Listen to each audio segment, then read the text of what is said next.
everyone, welcome to my channel Education Facilitator. My name is Joyce और आज है day 36। तो डिफ़िकल्ट वर्ड्स की जो सीरीज़ है इसमें 10 वर्ड्स में आज और एक्सप्लेन करूँगी जो कि word power made easy dictionary से ली गई है। कल मैंने कम्युनिटी टैब में एक मैसेज ड्रॉप किया था कि अगर इनकेस में कोई एग्ज़ाम जैसे कोई भी वीडियो अपलोड नहीं टाइम से कर पाती हूँ, जो कि मैं रात के टाइम 9 बजे करती हूँ, तो आप लोग कम्युनिटी टैब में जा कर के देख सकते हैं। वहाँ पे मैं अपडेट करती हूँ, कोई भी इमरजेंसी है, कोई भी इम्पोर्टेंस नोटिस होगा मैं वहाँ पे ज़रूर करूँगी। इसके साथ के साथ you just join me on social handles, specially आप टेलीग्राम पे ज्वाइन कीजिए, क्योंकि यहाँ मैं जो भी यहाँ पे अभी मैं एक्सप्लेन करूँगी उसकी PDF आपको वहाँ पे मिलेगी। तो होपफुली यहाँ पे मैं जैसे भी आपको यहाँ पे डिफ़िकल्ट वर्ड्स की जो सीरीज़ है उसको मैं एक्सप्लेन कर रही हूँ, उससे आपको आपके एग्ज़ाम में मदद मिले। So let's begin. Today we are going to start from 341 to 350. As I have told you, हम लोग आज 10 वर्ड और कंप्लीट करेंगे from word power made easy dictionary, और आज 341 से स्टार्ट करेंगे। So the first word today is exalt. What is it? It is exalt. ये क्या है? ये एक वर्ब है जिसका अर्थ होता है क्रिया से, मतलब सेंटेंस में जो भी एक्शन होता है, कोई भी वर्ब होता है, स्टेट ऑफ बीइंग होता है, उसको हम वर्ब बोलते हैं। इसका अर्थ क्या होता है? मग्न होना, हर्षित होना, खुश होने से रिलेटेड है, जैसे हम सेलिब्रेट कर रहे हैं। ठीक है, rejoice, be joyful, be happy, be pleased, delight और डिलाइटफुल, लाइक दैट वे। तो वो क्या हो जाएगा? वो हमारे एग्जॉल्ट के मीनिंग हो जाएंगे, सिमिलर मीनिंग है। एग्जाम्पल के थ्रू समझते हैं।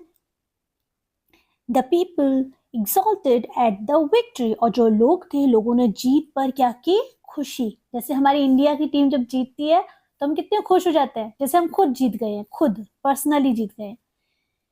She seems to exalt in her power, और वो अपनी शक्ति पर क्या करती थी? बहुत ज्यादा खुशी उसको फील होती थी, मतलब खुद पे ही बहुत ज्यादा अपनी शक्ति पर उसको या तो कहते हैं गर्व महसूस होता था, उसमें वो खुश होती थी। ठीक है, next word is 342. That's called fabrication. What is it? It is called fabrication. Fabrication क्या होता है? Fabrication stories होती है ना, जो सिर्फ मनगढ़ंत कहानियां होती हैं, जिसमें कोई फैंटेसी होती है, रियलिटी नहीं होती है, जिसको हम कह सकते हैं छल रचना, मतलब हमारे दिमाग से खिलने वाली, झूठ के बुनियाद पे रची हुई, हम सोच नहीं, इमेजिनरी वर्ड में बोल रहे हैं, झूठी बात, मनगढ़ंत। ये क्या है? फैब्रिकेशन। फैब्रिकेशन, पहली बात तो आपको ये पता होना चाहिए, फैब्रिकेशन एक नाउन है, मतलब एक संज्ञा है। अच्छा, इसके सिमिलर मीनिंग क्या है? लाई, मतलब झूठ बोलना, अनट्रुथ, जो सच नहीं है, फॉल्सहुड, ये भी गलत चीज, मैन्युफैक्चर, मैन्युफैक्चर जो बनाया हुआ है, मैन्युफैक्चर चीजें होती है ना, बनाई हुई होती है, प्रोडक्ट्स मैन्युफैक्चर किए जाते हैं, जो बनाए जाते हैं। मेकिंग सिमिलर है, मतलब बनाया गया। तो His story was a complete fabrication, और जो उसने कहानी बताई या जो भी स्टोरी उसने सुनाई वो बिल्कुल ही मनगढ़ंत थी। This story is total fabrication, और ये कहानी क्या है? एक झूठी कहानी है, यह एक सच्ची बात नहीं है। ठीक है, तो फैब्रिकेशन को बड़े सिंपली हम एग्जाम्पल के थ्रू समझेंगे, क्योंकि यहाँ पे जो भी मैं सेंटेंस लिख रही हूँ ये बस आपको यूज करना सिखा रही हूँ, कि जो भी हम यहाँ पे सपोज एडजेक्टिव है, वर्ब है, नाउन है, या कोई भी वर्ड है, उसको हम अपनी एग्जाम्पल्स में किस तरह से हम उसको यूज करते हैं। So 343 it is called facetious. What is it?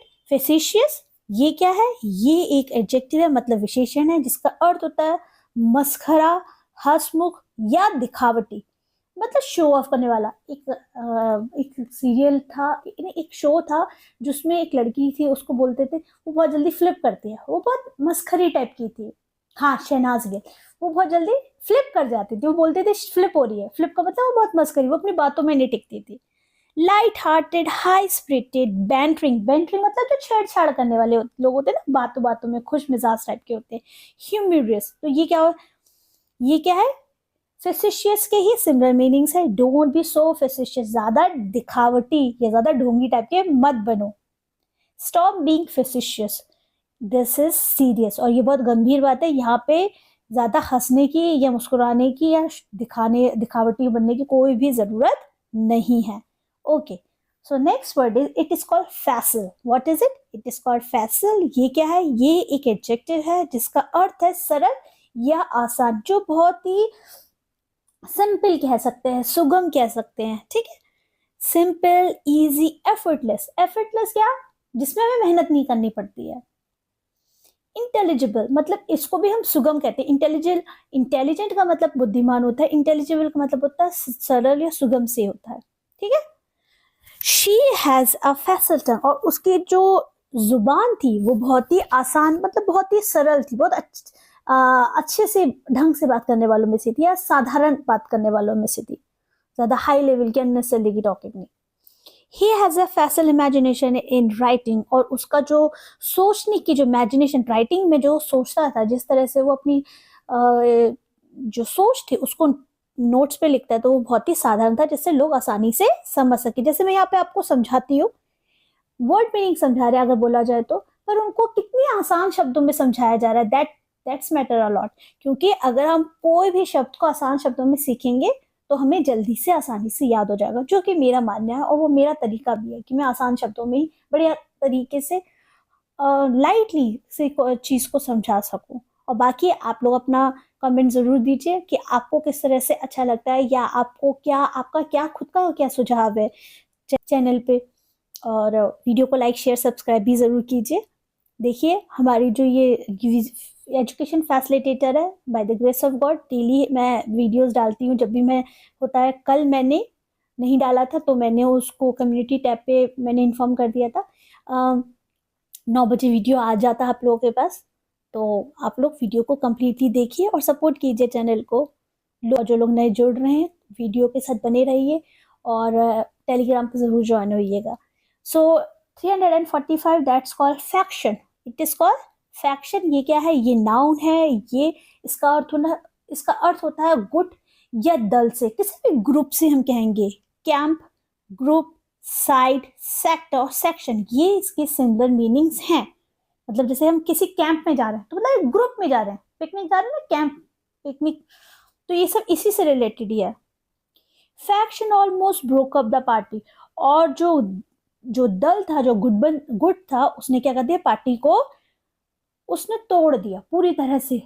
मतलब एक पार्टी के अंदर गुट बन गए, उसकी वजह से पार्टी टूट गई. पार्टी किस तरह की? कोई भी आप पार्टी को देख लीजिए, आजकल तो ज्यादा इलेक्शंस हो रहे हैं तो ढेर सारी पार्टियां हैं. Okay, next is a rebel faction has split away from the main group.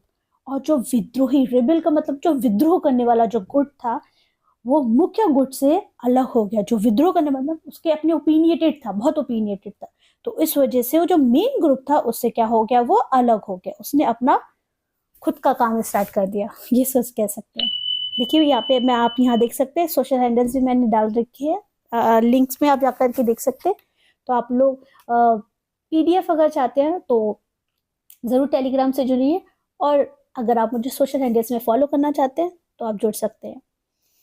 Okay, this word is called farcical. ये क्या है? एडजेक्टिव है. इसका अर्थ होता है हंसी का, बेतुका, बेढंग कह सकते हैं, या बहुत विनोद पूर्वक बोल सकते हैं, बहुत हास्यप्रद बोल सकते हैं, आप बहुत कुछ भी कह सकते हैं, ऊट पटांग बोल सकते हैं.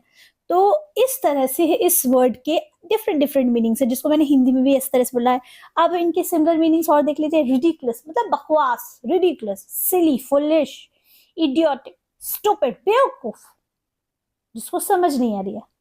The whole situation has become farcical. और जो पूरी स्थिति थी वो कैसी हो गई थी? बिल्कुल ही बेतुकी हो गई. बेतुकी हो गई है, नॉट थी, है. It is present perfect tense. It was a farcical trial. और यह एक किस तरह का ट्रायल था? हंसने वाला इस तरह का ट्रायल था. ट्रायल मतलब परीक्षण. Okay, next word is it is called fastidious. ये क्या है? फास्टिडियस है. ये क्या है? ये एक एडजेक्टिव है जिसका अर्थ होता है तुनक, मिजाज, सतर्क, सूक्ष्म. ये जैसे कहा जाए ना, जो बहुत आसानी से कन्विंस नहीं होते हैं, बहुत ही हर चीज को बड़ी मिटिकुलसली, मतलब बहुत ही सूक्ष्मता से किसी चीज के ऊपर डिटेल में हर चीज को बड़ा परखते हैं. सो इसके सिमिलर मीनिंग्स है. स्क्रूपुलस. स्क्रूपुलस मतलब ऐसे होता है बहुत ही ईमानदार, या हम कहते हैं बहुत ही सूक्ष्म चीजों के ऊपर अपनी कहता है बहुत पारखी टाइप का होता है, उसको भी बोलते हैं। जैसे आप देख सकते हैं सूक्ष्म या बहुत सतर्क होता है, उसे बोल सकते हैं मिटिकुलस। मैं आपको बता ही चुकी मिटिकुलस का अर्थ, ये बहुत ही पारखी होता है, उसको बोलेंगे। प्रिसाइज, हर चीज को बड़ा ही बहुत ज्यादा डिटेल में नहीं, बहुत प्रिसाइज, उसमें एक बिल्कुल एग्जैक्ट चीज के लिए बोला जाता है, जो एकदम सटीक होती है। मैं वर्ड भूल रही थी। He was fastidious about his appearance, और वो अपनी शक्ल सूरत को लेके बहुत ही कैसा था, मतलब बहुत ही मिटिकुलसली अपने फेस का ध्यान रखता था। लोगों को अपने फेस का बहुत ध्यान रखने की जरूरत होती है, नो डाउट। अपनी बॉडी की, अपनी फिजिक की, अपने कपड़ों की, अपनी हर चीज की केयर करने की। He was fastidious in his preparation for the big day, और अपने बड़े दिन की तैयारी के लिए वो बहुत कैसा था, फेस्टिडियस, मतलब बहुत ही सतर्क था। बड़े दिन की तैयारी का मतलब उसका बर्थडे हो सकता है, उसको प्रमोशन मिल सकता है, उसकी शादी का दिन हो सकता है, उसका कोई भी स्पेशल डे हो सकता है। Okay, next is fatalist. What is it? Fatalist ये क्या है? ये एक नाउन है जिसका अर्थ होता है भाग्यवादी या दैववादी। मतलब जो की होते फॉर्चुनिस्ट, मतलब जिनको अपने फ्यूचर के बारे में बहुत ही ज्यादा, भविष्य को लेके, भाग्य के लिए बड़े सटीक होते हैं। प्रीडेस्टिनेरियन, a person who believes that events are decided by fate and cannot be controlled, मतलब ये इस तरह का व्यक्ति होता है जो भविष्य के बारे में ये सोचता है जो भी हमारी लाइफ में हो रहा है ये भविष्य में पहले से ही लिखा है, ये किसी के भी कहने से कंट्रोल में नहीं होगा, आप रोक नहीं सकते किसी चीज को। तो इस तरह के लोगों को क्या बोलते हैं? Fatalist. I think I am pretty much of a fatalist, और मुझे लगता है मैं काफी हद तक कैसा हूँ, भाग्यवादी हूँ, जो कि भाग्य पे ज्यादा यकीन रखता है। भाग्यवादी, सटीक का मतलब कह रही थी, भाग्य के ऊपर जिसको ज्यादा यकीन हो, जो कामों पे कम भाग्य पे ज्यादा यकीन रखता है। Don't B fatalist. एग्जैक्टली, भाग्य पे हम कैसे छोड़ सकते हैं, हम फिर बैठे रहते हैं। फ्यूचर में तो हमारे लिए गॉड ने रखा है, क्या रखा है, गॉड दो जो भी रखा है, हम लेकिन कुछ मेहनत नहीं करते हैं, तो ऐसा पॉसिबल नहीं है ना। हमें काम करना पड़ेगा, तभी तो हमारा भाग्य हमारे हाथों से ही लिखा जाएगा। तो मेहनत पे ज्यादा यकीन रखें, भाग्य तो भाग god knows. Next is fatuous. Fatuous क्या है? ये एक एडजेक्टिव है जो कि एक विशेषण है, जो कि नाउन और प्रोनाउन की विशेषता बताता है। मूर्ख या बुद्धिहीन, जिनके अंदर बुद्धि की कमी होती है, जिनको समझ में कम आता है, उनको बोलेंगे silly, foolish, stupid, childish. Okay, तो एग्जांपल्स के थ्रू समझते हैं। The chief was left speechless by this fatuous remark, और जो चीफ था, सोच लीजिए किसी भी जगह कोई भी चीफ हो, वो बिल्कुल स्पीचलेस हो गया। कब हो गया? जब उसने एक बहुत ही फुलिश, बिल्कुल मूर्ख टाइप का रिमार्क सुना, उसको सोच के वो स्पीचलेस हो गया कि वो क्या रिप्लाई करे। Television commercial, same fatuous then ever. और जो टेलीविजन में जो कमर्शियल बहुत एडवर्टाइजमेंट आते हैं वो बहुत ही फिजूल के होते हैं। आप सोच कुछ रहे होते हैं, हो कुछ रहा होता है, आपको एग्जैक्टली ये नहीं समझ में आएगा कि ये जो एडवर्टाइजमेंट हो रहा है इसका एग्जैक्ट रीजन क्या, और लास्ट में एकदम डिफरेंट ही स्टोरी समझ में आएगी। तो इसी वजह से कहा क्या है, जो टेलीविजन के जो भी एडवर्टाइजमेंट होते हैं वो पहले से ही ज्यादा किस तरह के हो गए हैं, एकदम ही फुल टाइप के। ओके, ये आज का लास्ट वर्ड है, fauna. What is called flora and fauna, हमने पढ़ा हुआ है, ज्योग्राफी में बहुत पढ़ते हैं। ये क्या है? फौना मतलब ये नाउन है जो कि जीव जंतुओं से, जो जानवरों से रिलेटेड होता है। एनिमल लाइफ होती है। कैटल मतलब जो झुंड में होते हैं जो जानवर। बीस्ट जानवर ही होते हैं। Oh my God, I don't like this word. Tourism is damaging the flora and Fiona of the island. जो फ्लोरा एंड फ्योना है ये किससे रिलेटेड होता है? ये हमारे ज्योग्राफी से रिलेटेड होता है। ज्योग्राफी में जो वनस्पति और जीव जंतुओं से रिलेटेड जो चैप्टर्स हैं उसमें फ्लोरा फ्योना का बहुत जिक्र किया जाता है। तो टूरिज्म क्या है? पर्यटन है। वो जो आइलैंड्स हैं, आइलैंड को हिंदी में बोलेंगे द्वीप को, वहाँ के जो कि वनस्पतियां हैं और जो जीव जंतु है उनको कौन नुकसान पहुंचा रहा है? टूरिज्म नुकसान पहुंचा रहा है। The scene depicts a forest with flora and fauna changing with the season। और जो सीन है, जो भी मूवी का हो या सीरियल का हो या भी किसी स्टोरी का हो, अगर हम नॉवल पढ़ रहे हैं तो उसमें जो सीन दिखाया जा रहा है, डिपिक्ट किया जा रहा है, वो एक क्या है? एक जंगल का दृश्य दिखाया जा रहा है। और उस दृश्य में क्या है? जिसमें मौसम के साथ वनस्पति और जीव जंतु क्या होते हैं, बदलते हैं। तो देखिए आज हमने फिर से 10 वर्ड्स कंप्लीट किए हैं अपने एजुकेशन फैसिलिटेटर चैनल पे, और जो लोग नए जुड़ रहे हैं उन सभी को बहुत बहुत वेलकम है। आपको यहाँ पे टाइम टू टाइम यहाँ पे अच्छा चीज़ें, अच्छा कंटेंट सीखने को मिलेगा, और बहुत सारी वीडियोस मैं ऑलरेडी अपलोड कर चुकी हूँ। तो आप लोग जो भी वीडियोस में वोकैबुलरी ऑलरेडी कंप्लीट करा दी जा चुकी है। और लिटरेचर के लिए भी मैंने अभी स्टार्ट किया था काम। मैंने सोचा पहले अभी इस वोकैब सेशन को मैं कंप्लीट करूं, फिर मैं धीरे धीरे करके यहाँ पे और आने वाले टाइम में सारा जो कंटेंट है आपके एग्जाम से रिलेटेड यहाँ पे अपलोड करती रहूंगी। तो आज के लिए 10 वर्ड्स जैसे मैंने आप लोगों से बोला था मैंने कंप्लीट कराए हैं। आपको इससे रिलेटेड पीडीएफ चाहिए तो मुझे टेलीग्राम पे, जो कि डिस्क्रिप्शन बॉक्स पे लिंक है, आप उसमें जा कर के मुझे ज्वाइन कीजिए। आपको टेलीग्राम पे ये पीडीएफ मिलेगी। आप यहाँ पे मुझे जब भी मैं वीडियो यहाँ पे डाल रही हूँ, रात के 9 बजे डाल रही हूँ, तो आप लोग मुझे ज्वाइन कर सकते हैं। और आप इस चैनल को लाइक शेयर सब्सक्राइब ज़रूर कीजिए। एंड इस चैनल को जो जो स्टूडेंट्स हैं पढ़ने वाले, जिनको इंग्लिश से रिलेटेड जो भी content specially for government exam like TGT, PGT, GIC से रिलेटेड जो भी एग्जाम्स होंगे या इससे रिलेटेड आने वाले टाइम पे मैं इस पर कंटेंट अपलोड करती जाऊँगी।